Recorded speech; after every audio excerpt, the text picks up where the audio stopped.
Hey everyone, all right, welcome to the kitchen with Laura. We're going to be cooking from scratch this morning of a whole bunch of different things. We're going to watch how some things work out and how some things don't work out, about redefining perfect, right? So let's talk about this. So this morning I am directly melting some butter into two different things because one is going to be a Hawaiian sweet rolls and the other one is going to be my sourdough drop biscuit breakfast. That is absolutely delicious and a great recipe that I came up with that we seem to really enjoy and utilize because recipe that uses a lot of eggs. And right now in the springtime, those hens are laying lots of eggs. Our refrigerator is stocked full, and I'm having fun picking apart the butter, as you can see. And that's a cute little dish there that my best friend Nicole gave me, so shout out to her. Thanks, girlfriend. So anyway, so we got those things melted, and now we are making the sourdough drop biscuit recipe. This uses a bunch of discard, which is awesome. And that's one of my favorite things to use up sometimes is using the discard. So you can see that I'm not really measuring, but I do have the recipe online that you can go ahead and follow and it works out. But that was discard. Now I'm putting in lard. You can use butter as well. I just happen to be a big fan of lard, so I like to use that up a lot. Then we're going to add in some honey and some salt and a little bit of flour just to help thicken it up a little bit. And there's going to be baking soda and baking powder to kind of give it that rise and fluff and stuff to make that biscuit type of thing. And so it's not a bunch of biscuits. It ends up being like a whole pan full of biscuit. And you can see that size of cast iron that I used was a 10-inch cast iron pan that works out really good. It's a perfect size for it. If you want the dough to be a little thinner, use a bigger pan. And yes, I am very messy. As you can see, the flour decided to explode everywhere. Boom. There you go. That happens, right? Redefining perfect. It's not perfect. It's actually messy and it's wonderful. So we're going to give this a quick stir. We're going to add in the remaining ingredients as well. You can see the consistency that what I'm looking to go for. This is the sourdough egg drop biscuit recipe. Or drop biscuit egg breakfast recipe. Either way you want to say it. So we're stirring. So you can see the kind of texture that I'm looking for here. So now we're going to add in the salt and the baking soda and baking powder. And in the meantime, in the oven, the butter is melting into the cast iron pan directly.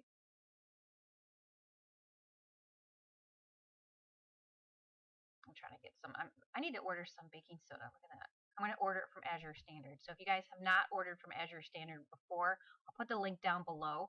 You get 15% off your order, your first order.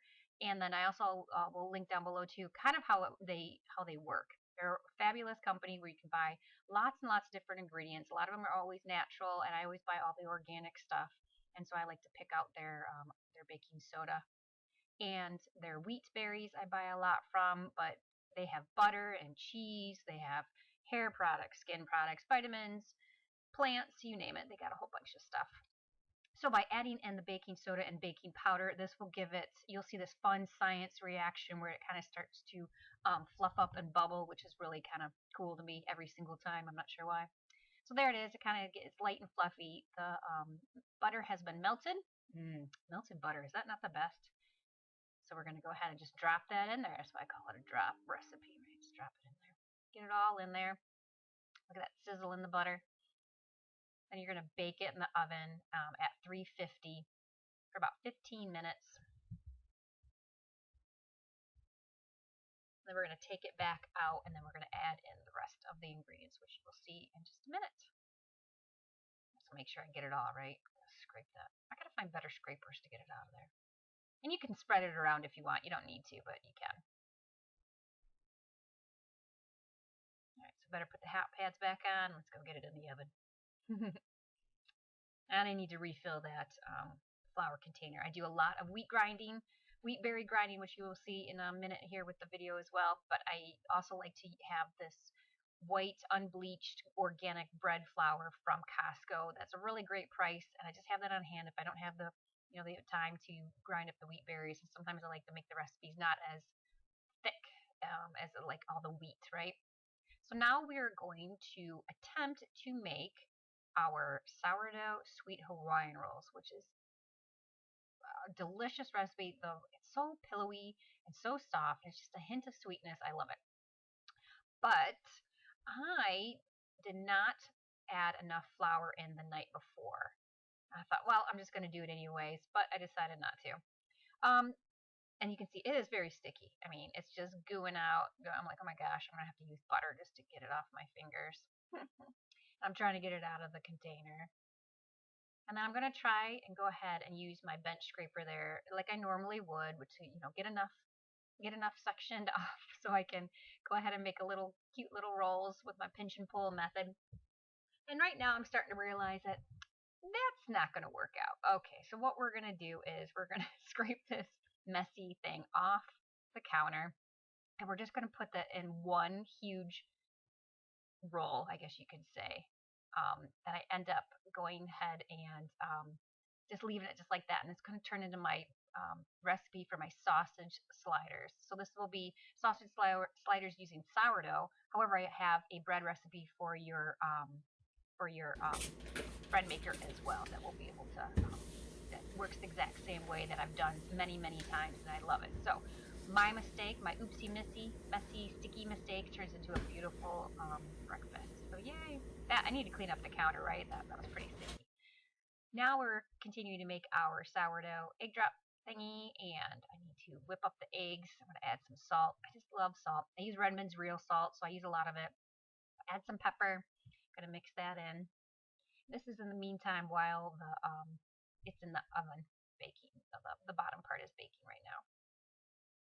Look how yellow and golden orange, and I hope it comes through. But that's springtime. That's chickens when they're getting to be outside, eating the bugs and the grass. It just turns their yolks. So it's such a beautiful color. So you can see it's sizzling around the edge. It is done. I'm going to use bacon today because that's what I had in the fridge. Probably my favorite overall is the sausage, actually. So I would have had already cooked the sausage in another cast iron pan, and then I would have just layered it on top there. But today we're going to use bacon. And you can see I'm poking some holes in there, and that's for the eggs to kind of go inside each of the little pockets right there. So you can use a fork, or you can use whatever you got there, your end of your spoon. So we're going to cut up a lot of bacon and throw that on top as well.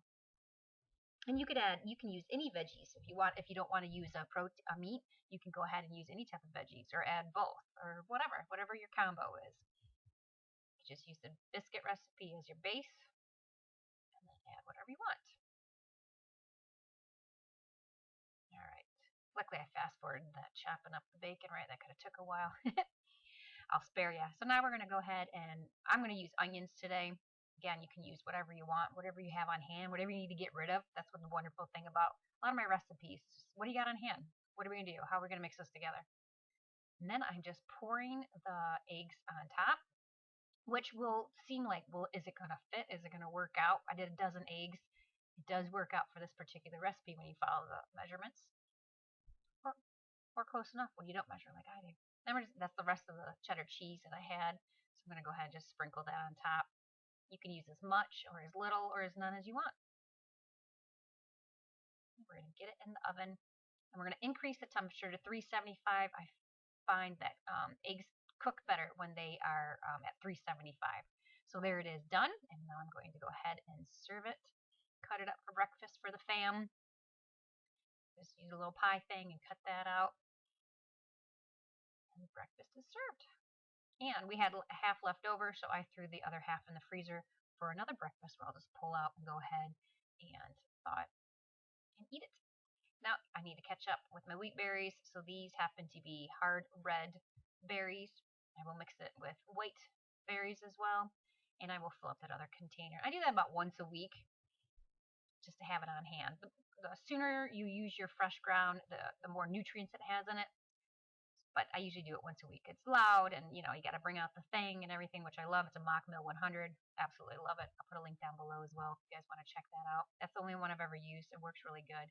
I use it for brown rice to make brown rice flour too. I use it for corn to make cornmeal, so it works out for a lot of things.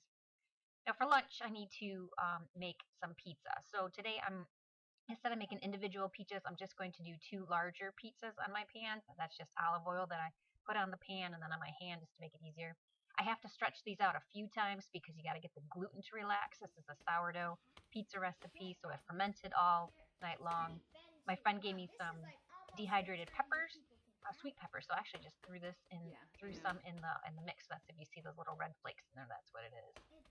So a couple times you got to get it to, a couple times you got to come back, relax, let it sit for 15, 20, 30, whatever you got.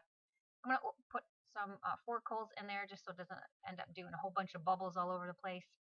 I had some old, I'm not say old, but a couple day old focaccia bread for my sourdough focaccia recipe.